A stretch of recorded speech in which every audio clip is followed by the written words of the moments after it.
પાટણ સોનીવાડામાં 150 વર્ષ પુરાણું ગોપીનાથજીનું મંદિર આવેલું છે. આ મંદિર ગુરુ શ્રી બ્રહ્મલીન 1008 શ્રી ચંદ્રવદન મહારાજ દ્વારા ચાલતું મંદિર છે. આજે એમાં ત્રીજી પેઢી સેવા કરી રહી છે. તેમાં રામજી પ્રભુ, કૃષ્ણ ભગવાન અને નાના નાના લાલજીની પ્રતિમા સ્થાપિત હોવાના કારણે બધી લીલાના દર્શન કરવામાં આવે છે, જેવા કે રામનવમી, નંદ ઉત્સવ, કુંજ ગલી નામનો મનોરથ, રથયાત્રા, કેસરી ગટ્ટા, ગિરિરાજ ઉપર ઝૂલો વગેરે અનેક નિત નવા મનોરથ સમગ્ર પુરુષોત્તમ માસ દ્વારા કરવામાં આવે છે. અને શ્રાવણ મહિનામાં પણ અલગ અલગ હિંડોળામાં પ્રભુને લાડ લડાવવામાં આવે છે.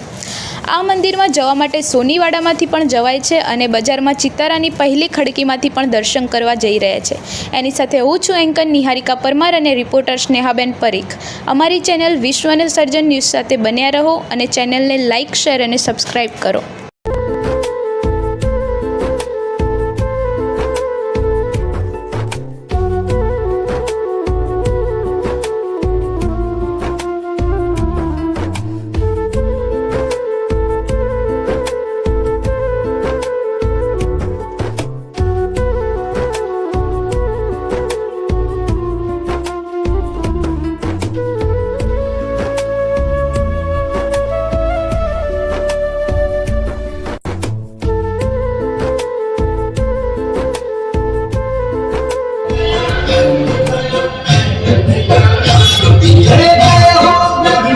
की पावन प्रतिपाल की